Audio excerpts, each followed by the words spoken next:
आपका। सबसे पहले तो आज नए साल का पहला दिन है, तो मैं अपनी तरफ से तमाम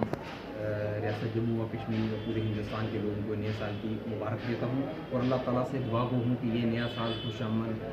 शांति, अमन और भाईचारे के लिए रहे और इंशाल्लाह हमारा मुल्क जो है वो तरक्की करे। तो आज जो प्रेस कॉन्फ्रेंस रखने का मकसद है कि मैं डिस्ट्रिक्ट प्रेसिडेंट हूँ, all India human right council का डिस्ट्रिक्ट प्रेसिडेंट कुंज। तो जैसा कि आपको पता है कि पिछले दिनों में एक वीडियो भी वायरल हुई, हम सब ने सुना कि जो बफलियाज के कोटी के गाँव में जो सानिया जो हादसा पेश आया, तो एज ए ह्यूमन राइट का मेंबर या डिस्ट्रिक्ट प्रेसिडेंट होने के नाते मैंने ये मुनासिब समझा कि मैं इस पे जो है मीडिया को ब्रीफ करूं। जैसा कि आपको पता है कि जो मिलिटेंट्स ने जो अटैक किया आर्म फोर्सेस पे, सबसे पहले तो मैं उसको कंडेम करता हूँ कि किसी भी हाल में हम उसको जो है वो सही नहीं ठहरा सकते। वो एक कंडेमनेबल एक्ट है, बुज़दिलाना हरकत है और वो जो हमारे जवान वहाँ शहीद हुए उनकी फैमिली के साथ मेरी पूरी यकजहती है। मैं उनके साथ उनके दुख में शरीक हूँ और मुझे भी बहुत दुख है एज ए हिंदुस्तानी। जब भी हमारा फौजी कहीं भी कोई हादसा होता है तो हमें हिंदुस्तानी को हमें बहुत दुख होता है, हमें बहुत तकलीफ़ होती है ये बात सुन के। लेकिन उसके बाद उसके रिटेलिएशन में उसके बाद जो हुआ वो एक ऐसी हरकत है कि जिसको बयान करना मेरे लिए बहुत मुश्किल है। सबसे पहले तो हमारी हिंदुस्तान फ़ौज एक बड़ी डिसिप्लिन फ़ौज है। पूरे हिंदुस्तान में, पूरे मुल्क में हमारी फ़ौज का एक नाम है कि ये बड़ी डिसिप्लिन फ़ौज है और फ़ौज के हाथों ऐसा काम होना ये एक बहुत शर्मिंदा करने वाली बात है। और जिस तरीके से ह्यूमन राइट की वायलेशन, क्योंकि मैं ह्यूमन राइट्स पे ही बोलूँगा क्योंकि ह्यूमन राइट्स का मैं मेंबर हूँ, मैं डिस्ट्रिक्ट प्रेसिडेंट हूँ, जो ह्यूमन राइट वायलेशन वहाँ पे हुई है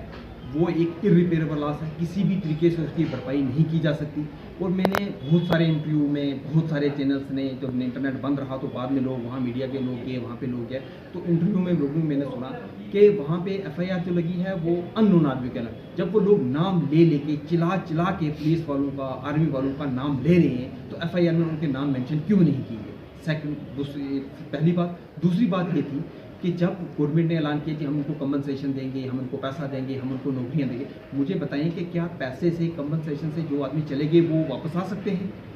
और ये जो ह्यूमन राइट वायलेशन यहाँ पे हुई है, इससे हमारे मुल्क की कितनी बदनामी हुई है, इंटरनेशनल लेवल पर कितनी बदनामी हुई है। और एक हमारी इतनी बड़ी जमहूरियत मुल्क है और हमारे हिंदुस्तान का एक बहुत बड़ा नाम है इंटरनेशनल लेवल पर, और ये इंटरनेशनल मीडिया में भी ये खबर जो है वो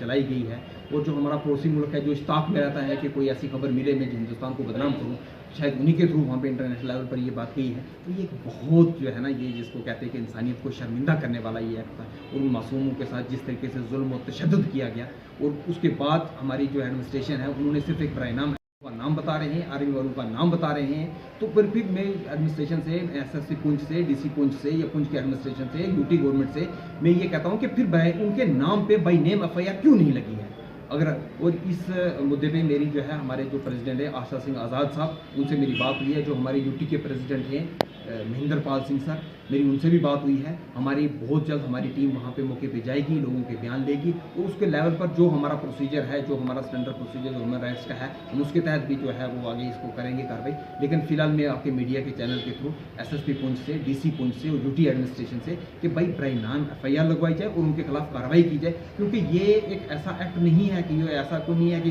जिसे कम्पनसेशन दे के उसको कम्पनसेट किया जा सकता है। अगर आज ह्यूमन राइट वायलेशन हुई है तो फिर ये एक्ट बार बार रिपीट भी किया जा सकता है, दोबारा भी हो जा सकती है। और हमारे जो पेनल लॉज हैं ये इसीलिए डिटरेंट लॉज इनको कहते हैं कि इनके एक अगर किसी को एक को सज़ा मिलेगी, किसी एक के खिलाफ कार्रवाई होगी तो दूसरे उससे डरेंगे और दोबारा ये वायलेशन नहीं होगी। और ये ह्यूमन राइट वायलेशन जो है ये बहुत शर्मिंदगी वाला एक्ट था, इसको हम कंडेम भी करते हैं। और मैं एसएसपी पुंछ से ये कहता हूँ कि जब आपके पास नाम है, जब आपके पास उन लोगों का पता है कि वो कितने पुलिस वाले थे, कितने आर्मी वाले थे जब थे, तो बाई नेम एफआईआर लगा के अगर उनके खिलाफ कार्रवाई नहीं की गई तो फिर उसके बाद जो है हम अपने लेवल पर जो हमारी नेशनल प्रेसिडेंट है या जो हमारे स्टेट प्रेसिडेंट है, हम वहाँ पे उनसे बात करके जो आगे का जो एज़ पर द लॉ जो कार्रवाई हुई हम वो भी करेंगे। और बहुत जल्द हमारी जो है हमारे यूटी प्रेसिडेंट साहब महेंद्र पाल सर से मेरी बात हुई है, वो कह रहे थे कि हमारी एक टीम जो है वहाँ पर विजिट करेगी, उन लोगों के हम स्टेटमेंट लेंगे और उसके बाद जो है जो कानूनी कार्रवाई होगी।